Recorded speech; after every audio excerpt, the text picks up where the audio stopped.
vamos a hacer una pequeña advertencia. Si eres fanático del gobierno actual, no veas este video porque pues no tiene caso. Es decir, lo que se dice aquí puede tomarse como opiniones, pero en realidad todo se puede comprobar. Y la verdad es que nadie consulta las fuentes oficiales, ya ni siquiera otras, sino los mismos datos que da el gobierno mexicano. Para comenzar vamos a hablar de algo que más adelante se retomará, pues Pemex. Hace 3 años hicimos un video en el que explicamos con datos del gobierno que mantener esa empresa costaba mucho más que no tenerla, pero no cualquier cosa, cantidades billonarias de pérdida, y 3 años después sigue siendo el caso. No solo eso, está peor. Entonces, bajo esta lógica, la idea de pensar que Pemex es un fracaso no es una opinión, es un hecho comprobable.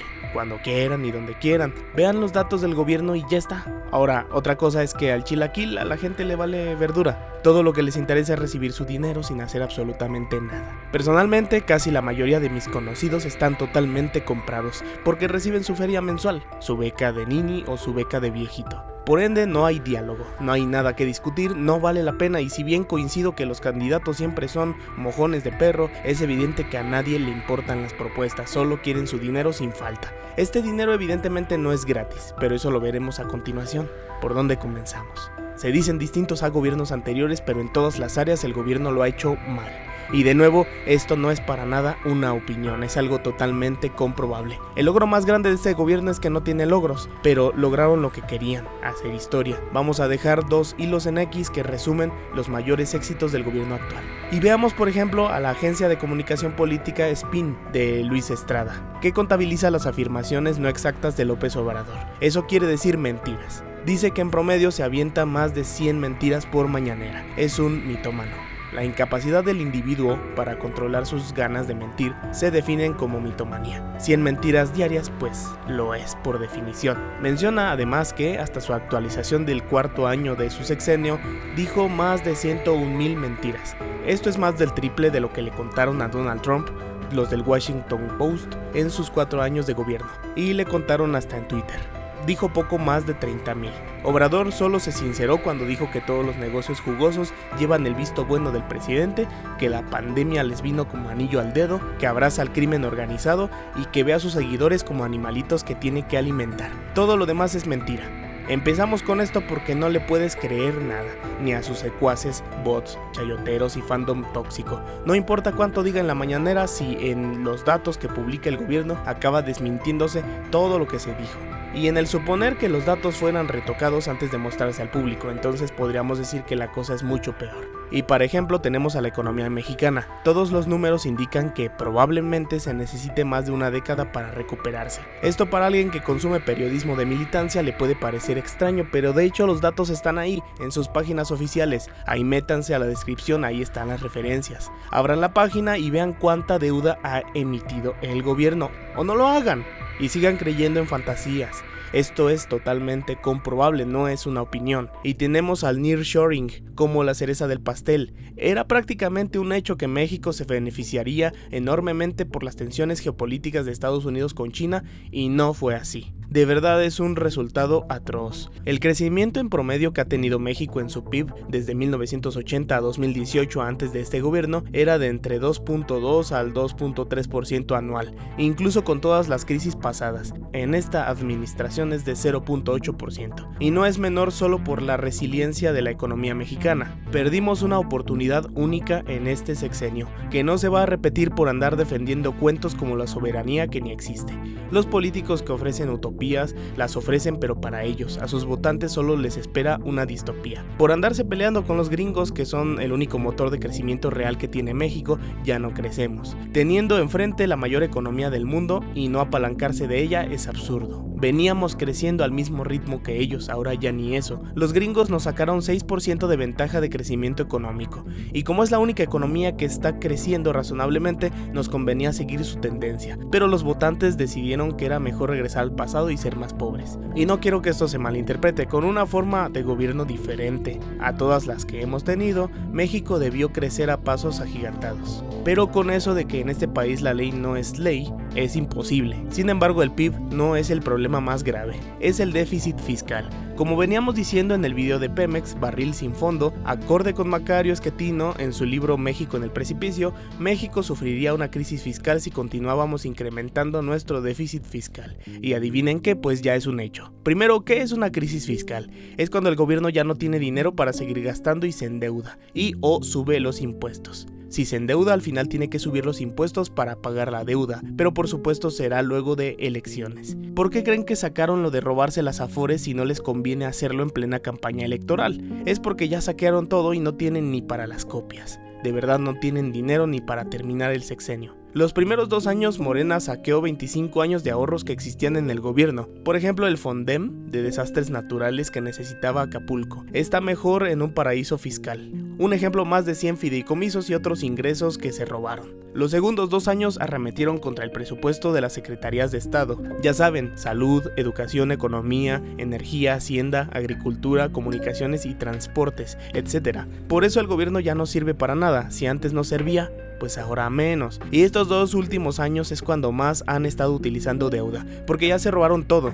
Este gobierno es el que más se ha endeudado, al punto que tenemos el mayor déficit fiscal en 40 años. Desde López Portillo no se veía algo así. Y de nueva cuenta no es una opinión, saca las cuentas tú mismo. El gobierno estima un déficit de 5.4% como porcentaje del PIB en 2024, pero hay estimaciones del 6%. El año pasado fue de 4%, el antepasado de 4.3%. Cabe recalcar que INEGI cambió el año base de 2013 a 2018 y con ello pudieron maquillar cifras. De igual forma es inmanejable. Se considera que un déficit manejable es máximo del 3%, pero 3 años con déficits por encima del 3% son señal de crisis fiscal. Este gobierno solo este año puede cerrar con un déficit fiscal de 6%. Súmenle los anteriores. Algunos economistas del régimen decían que era responsable fiscalmente, pues mentirosos. Miren, bien fácil, la subida de impuestos después de elecciones es un hecho inescapable, gane quien gane. Y es un regalo de despedida de este gobierno, que es el que más se ha endeudado en la historia de México democrático. Lo increíble es que nada de esa deuda se invirtió en algo benéfico. La deuda total de México, Peña la dejó en prácticamente 10.5 billones de pesos, ya era una mentada de madre. Pero ahora Obrador piensa dejarla en 16.8, según los criterios generales de política económica 2024. Eso representará un aumento de la deuda del 60%. Eso es una locura. La gente que recibe apoyo del gobierno cree que el dinero crece en los árboles, y ni árboles hay. Nada más en la Riviera Maya talaron 10 millones y se robaron esa madera y todo lo arqueológico que encontraron. En fin, pues este dinero sale de deuda e impuestos, al rato se los van a cobrar al triple. Históricamente, con el PRI del siglo XX, hoy llamado Morena, los gobiernos gastaban dinero de más. Al final no tenían dinero y por eso había crisis al final de cada sexenio. Ahora, como buenos priistas, Morena tiene el mayor déficit fiscal en 40 años. Peña Nieto iba en ese camino, se endeudó bastante y para evitar que la deuda siguiera subiendo, nos metió la porquería del IEPS. Y con ello los famosos gasolinazos que catapultaron y quizá aseguraron el éxito de campaña de López Obrador. Como era de esperarse, no los quitó. Hubo gente que sí le creyó lo de los 10 pesos por litro. La gasolina no costaría 14 pesos por litro. Costaría, cuando mucho, lo que cuesta en Estados Unidos, 10 pesos el litro. De nuevo, esto no es una opinión, vete a poner gasolina y es simple, no está a 10 pesos el litro. ¿Para qué andan de mentirosos entonces? Mejor que no diga nada. Hoy día no tenemos un tipo de cambio fijo, entonces por el lado del dólar peso no veremos devaluaciones como las de antes. No obstante, cuando se sepa que el gobierno mexicano tiene unas finanzas públicas irrisorias, la cotización del dólar peso no se quedará de brazos cruzados. Igual vendrá la crisis y para los mexicanos jóvenes será nuestra primera crisis de final de sexenio. Perfectamente pueden perpetuarla si votan por el nacionalismo revolucionario del PRI del siglo XX, hoy Morena.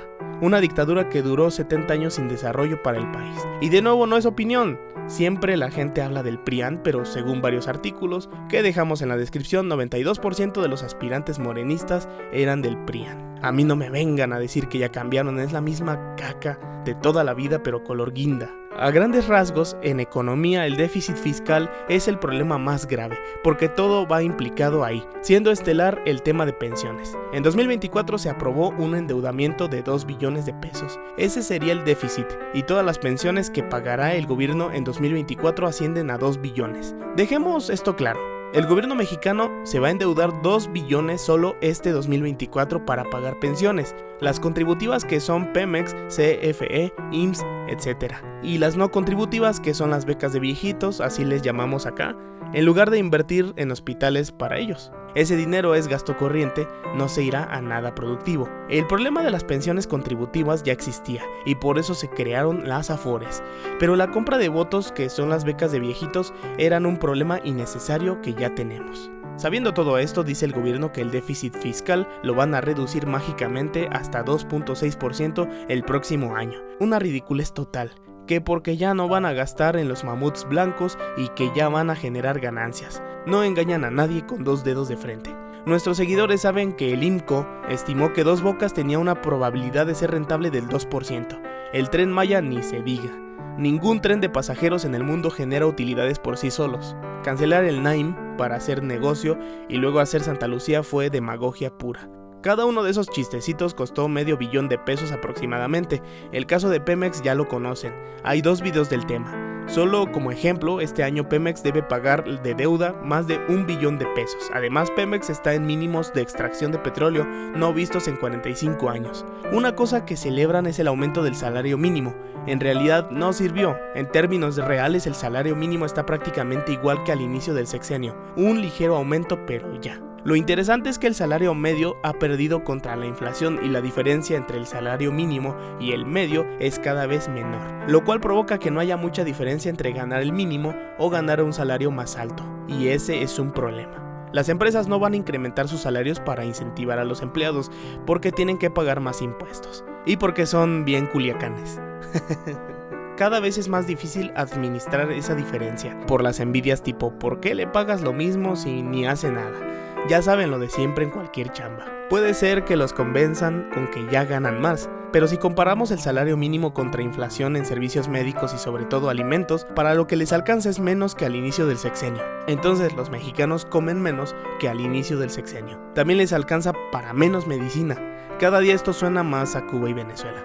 El PIB per cápita es menor de lo que era en 2018, prácticamente estancados. Quiere decir que cada mexicano genera menos valor agregado de lo que generaba en 2018. Por si todo esto fuera poco, la encuesta mensual que hace Banjico al sector privado dice que el principal impedimento para el crecimiento económico es la gobernanza. Inseguridad, para que se entienda. Lleva 21 meses siendo la principal razón para no invertir en México. Adicionalmente, el otro factor que obstaculiza el crecimiento es la energía eléctrica. Mencionan que hay ausencia de competencia. En este sexenio no se ha invertido prácticamente nada en generación de energía eléctrica, y pues, Bartlett, ese nombre lo dice todo.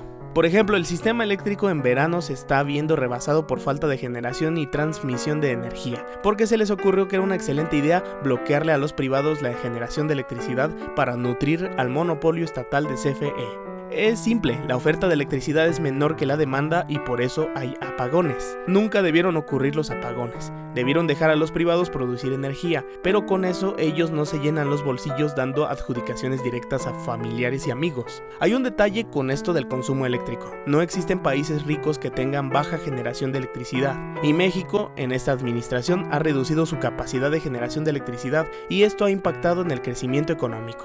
Las empresas que huyen de China para instalarse aquí necesitan energía eléctrica, y si no tenemos suficiente prefieren irse a Brasil o a cualquier otro país que sí la tenga. Así no se puede crecer. En serio, hay empresas que si paran su producción sufren pérdidas millonarias, aunque sea un día. Bueno, ya. Cualquier cosa que busques es un desastre. Por ejemplo, Sembrando Vida, la gente deforesta terrenos para justificar que necesitaban el apoyo para sembrar árboles y al final ni cuidaban lo que sembraban, terminando en mayor deforestación. Es absurdo.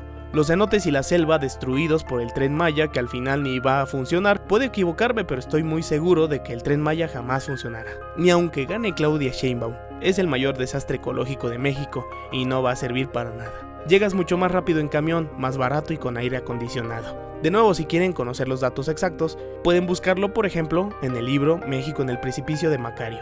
Ahí te habla con lujo de detalle analizando financieramente los proyectos y explicando de manera sencilla por qué no funcionaría nunca. México tiene el peor sistema de salud de la OCDE, siendo el que tiene mayor cantidad de muertos y de los que menos inversión tiene. Está colapsado. Por poner un ejemplo, solo 1/3 de los niños tienen todas sus vacunas, cuando antes México era ejemplo mundial de vacunación. Dinamarca. Los muertos que se pudieron haber evitado en la pandemia son 300,000 de los 800,000 fallecidos, siendo México el país con el mayor número de profesionales de la salud muertos, porque preferían vacunar maestros que médicos y enfermeros. Otra vez no es una opinión. Los datos de la pandemia están en un informe que pondré en la descripción. Un dato de lo más perturbador y que más ayuda a determinar si un país va por buen camino es el aumento de la esperanza de vida. México retrocedió 4 años de 74 a 70 años de 2020 a 2021 respectivamente, pero fue una bendición para el gobierno, así le pueden echar la culpa a la pandemia por los pésimos resultados en todo sector. Por eso vino como anillo al dedo, el manejo de la pandemia fue criminal, digan lo que digan. Totalmente reprobados en la prueba PISA de educación, lugar 36 de 37 en la OCDE. He conocido muchos niños y adolescentes que no saben leer ni escribir ni aritmética.